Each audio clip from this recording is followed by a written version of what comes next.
এই ভিডিওটা দেখো, আমি মাকালতলার বিশ্বরূপ বলছি। এই ভিডিওটা হচ্ছে যে আমরা তিলের চাষ করেছি, আমাদের পাশালেই চাষ করেছে হচ্ছে শঙ্কর বিশ্বাস,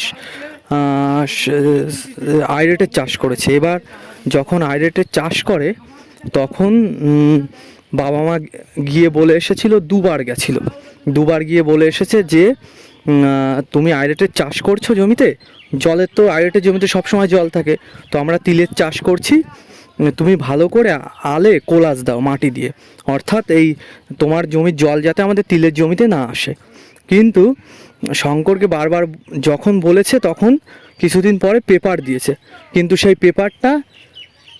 সেই পেপারটা ফেলে রেখে গেছে আলের উপর দিয়ে, তার উপরে না মাটি দিয়েছে না সেই পেপার মাটির নিচে ওনার জমিতে বসিয়ে দিয়েছে যে যাতে জলটা না আসে। সেসব কিচ্ছু করেনি, স্রেফ মানে যে জমিতে পেপারটা ফেলে চলে গেছে। এবার আমরা লিজে চাষ করি 2 বছর, সবাই জানে 2 বছর ফসল হচ্ছে না, এবং আমাদের জমিতে দেখো তিলের চারা উঠে গেছে। এই যতটা জল বেঁধেছে পুরো অংশটায় তিল তো হবেই না, উল্টে আরও ক্ষতি হবে। তো আমার এই ভিডিওটা করে রাখার একটাই মানে প্রমাণ হিসেবে রেখে দেওয়া, যে পরে যাতে অস্বীকার না যেতে পারে যে আমার জমির থেকে জল যায়নি। এবং আমাদের পাশেই চাষ করেছে হচ্ছে আমাদের রবে দাদুর 100 টাকা জল কিন্তু আমাদের জমিতে যায়নি। তো দেখো ভিডিওটা, মানুষের মাথা এমনি রক্ত উঠে যাবে। একজন কৃষক হয়ে একজন কৃষকের এভাবে ক্ষতি করা কখনোই ঠিক নয়। আমার এই ভিডিও শেষে দেখো রবে দাদুর জমিতে আমি নিয়ে যাচ্ছি, রবে দাদুও চাষ করেছে, আমাদের রবে দাদুও চাষ করেছে আমাদের পাশালে। তো তিনি কিন্তু যতটা অংশ তার জমির সঙ্গে আমাদের জমির সংযোগ, ততটা এরিয়া কিন্তু পুরো একদম শুকনো, এবং সেখানে কোনো প্রকার জল কিন্তু ভিতরে আসেনি। তো মানুষকে বারবার বলার সত্ত্বেও মানুষ এভাবে যদি একজন কৃষক হয়ে একজন কৃষকের ক্ষতি করে, সেটা একটা খুবই মানে জঘন্য ব্যাপার। অবুঝ লোক হলে সেটা আলাদা ব্যাপার হয়।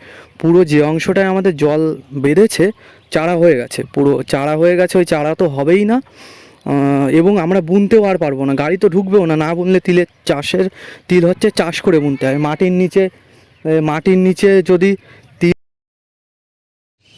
এই দেখো পুরো জমিটা দেখো, ওর এরিয়া যতটা, শঙ্কর বিশ্বাসের জমির এরিয়া যতটা, ঠিক ততটাই ভেসেছে আমাদের তিলের জমি, পুরো অংশটা ভেসে গেছে। এদিক থেকে কিন্তু ভাসেনি, এই সব জায়গা কিন্তু ভাসেনি, পুরো ওর জমির অংশ যতটা আমার জমির সাইড দিয়ে দেখো, পুরো আলটা দেখো, কোনো রকম মানে মাটি তো দেয়নি। পেপার বাবা বলেছিল, বলার পরে কোনো রকম পেপার দিয়েছে, সে পেপার রবে দাদু দেখে গেল টেনে, যে একটুও মাটি তো দেয়নি।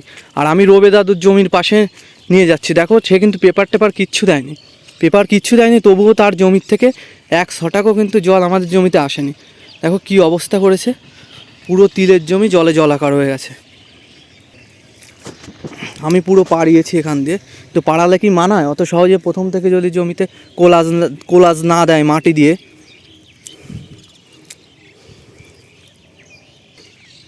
আমি এতক্ষণ ধরে পাড়ালে কোনো কাজ হচ্ছে না, জল তো আসছেই।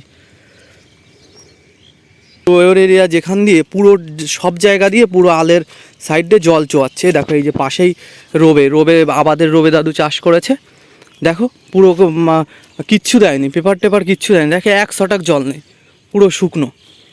আমার বাবা মা দুজনেই বারবার এসে বলে গেছে যে জমিতে চাষ করছো, ধানের চাষ করছো, সাইডে তিলের চাষ আমরা করছি, তুমি মাটি দাও। এই দেখো পুরো 100 টাকা জল আছে, এই নিয়েও তো আইরেটের চাষ করেছে।